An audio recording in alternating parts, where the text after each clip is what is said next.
right, ladies and gentlemen, boys and girls, children of all ages, fellow Pandemonium travelers, this is Seattle Pandemonium Shutdown, day 172, I believe, by my count.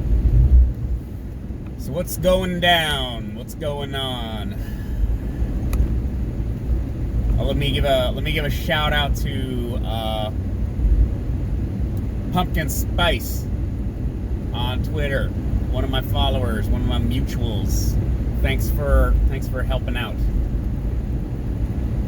So let me try to like sort out this debacle, this situation we find ourselves in. So I may repeat points that I've made in the past, and I appreciate your patience for listening to me say the same things again. But last night we had another round of bedlam in multiple cities, really. Starting from Kenosha, Wisconsin, where the shooting of Jacob Blake led to another night of rioting and looting. And I had a tweet that did fairly well saying, hey, let's do exactly what they said we were going to do at the RNC tonight. Now, the Republican National Convention was also kicked off, or what was it, day one yesterday? Yeah, it was day one.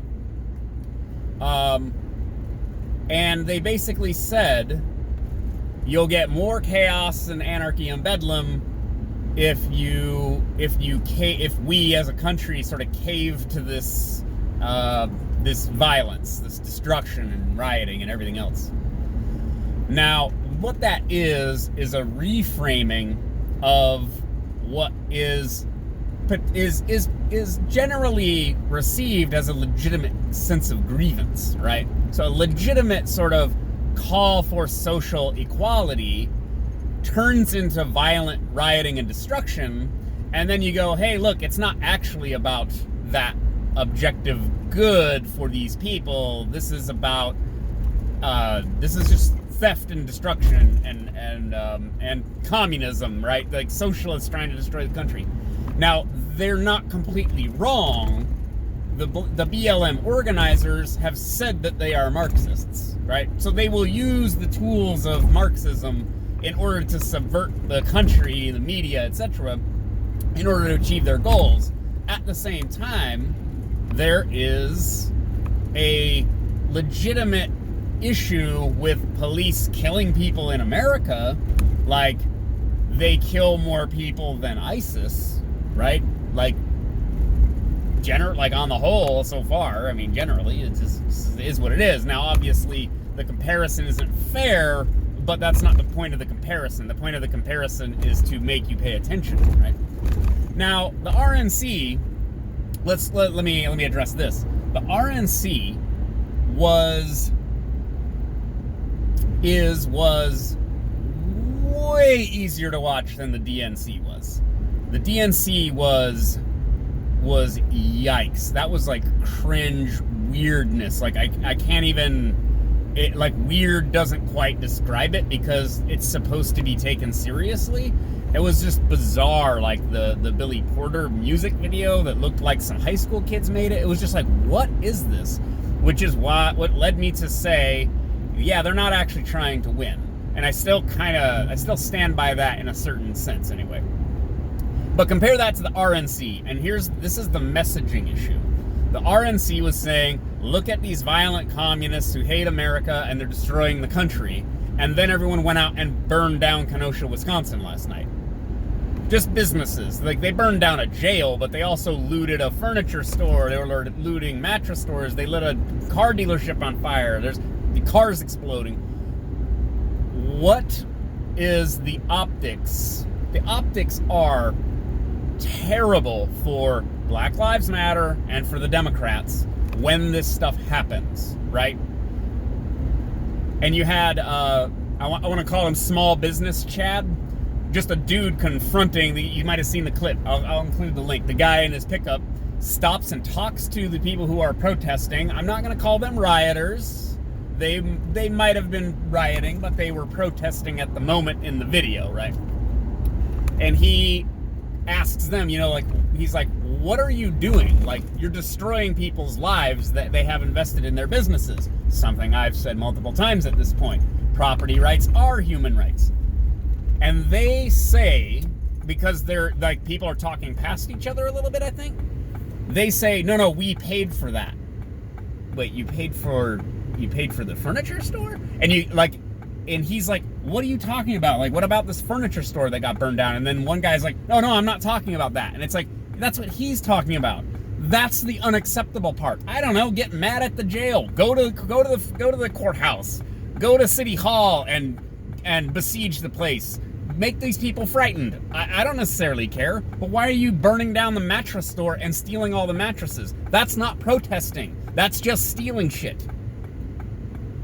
So these two conversations that are like not really being had, it's like people kind of talking past each other, like I said, that needs to kind of get resolved.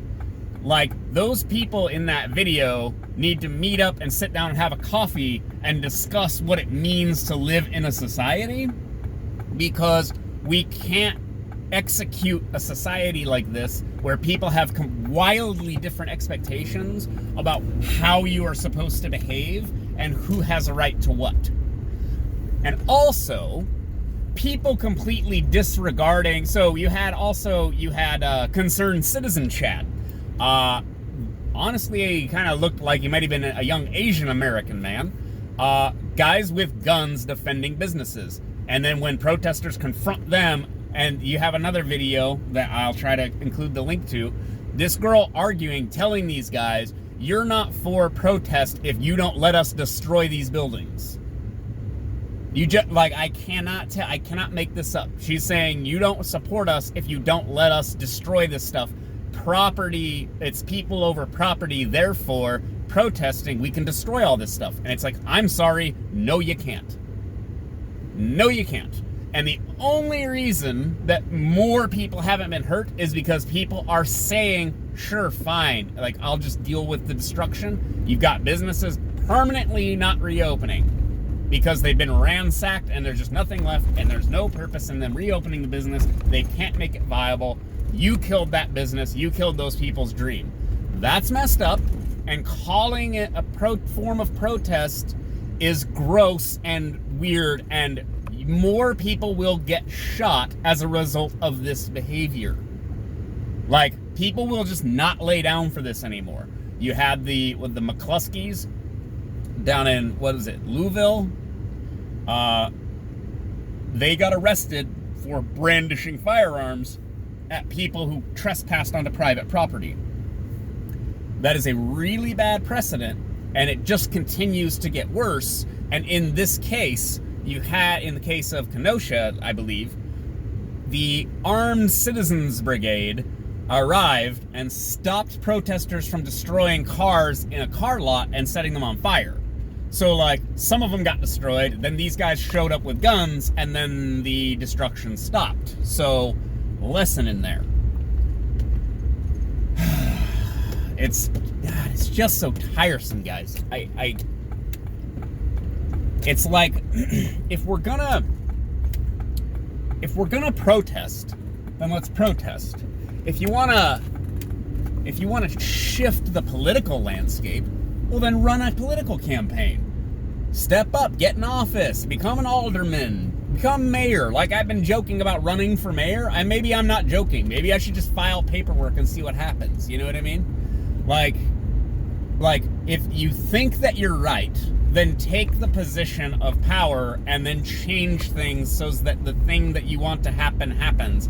And then you'll find out how the sausage is really made. And it's probably a complete shit show, to be quite frank. The scenario in your local town hall, your local, city hall, the power politics of your city are probably a dumpster fire. However, the city itself is kind of a dumpster fire, so why not, right? Run on something that appeals to people. But this is, again, I want to loop back to the RNC thing. One of the reasons that the RNC was basically, I'm going to call it basically a home run, despite Kimberly Guilfoyle's performative antics, let's say, is that they are on message and they're on optic. Like the optics align with their message. And if you are a small business owner or even a large business owner, because people were trying to target the Amazon fulfillment center and stuff like this, where would you put your vote? Oh, the BLM activists are fine and this is all fine. Or, oh no, these are violent communists and they need to be stopped because they're destroying the country. Which one looks like it's actually happening? The violent communists destroying the whole country is what looks like it's been happening. I haven't been paying attention to that building right there. They're really finishing that sucker up. I mean, it's a terrible time to finish a giant office tower or house. Is it housing?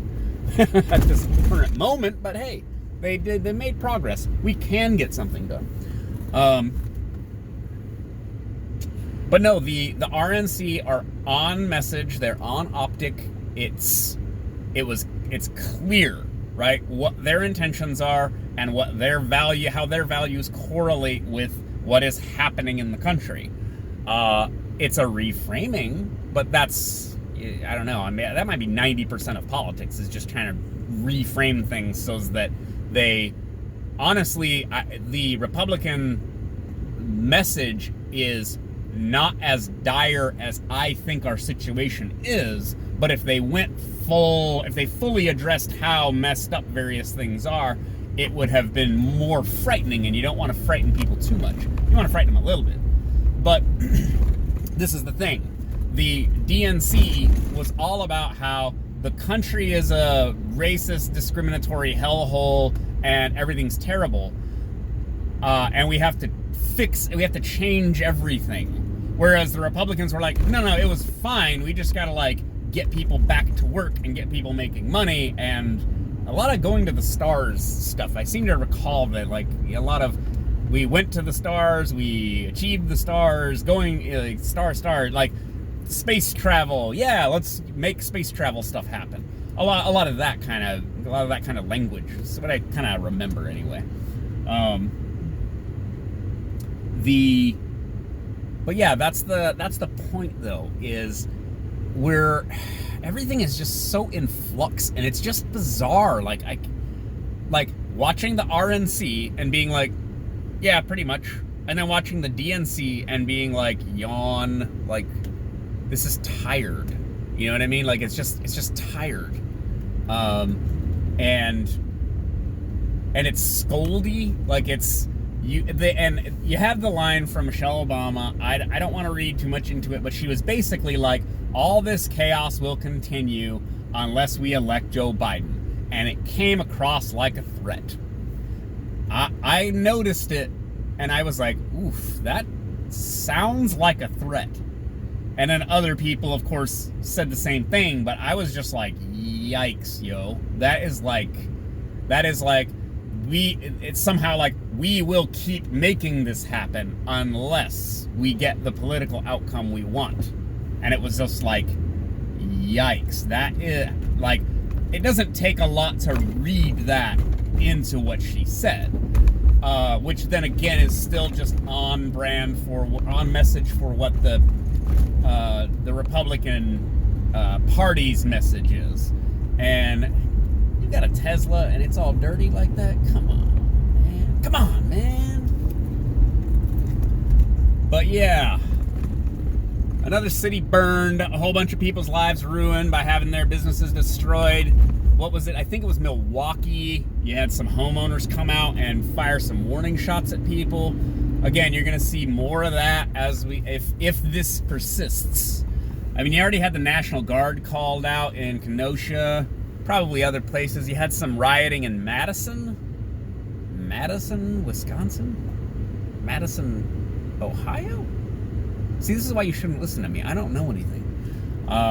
The police just kind of vacated. They just caved to the giant angry mob, and then they started looting. And this is one of these. This is this bullshit. I hate your guys' guts for doing this. You're like, we're protesting and we're mad at the police and we made the police leave, and then you immediately start ransacking other people's stuff and then calling it progress, calling it a great achievement. It's not. You're just giving yourselves a justification to steal other people's stuff. And again, I'll never forgive you for it. You're ruining people's lives and acting like it's a great thing, and you need to stop.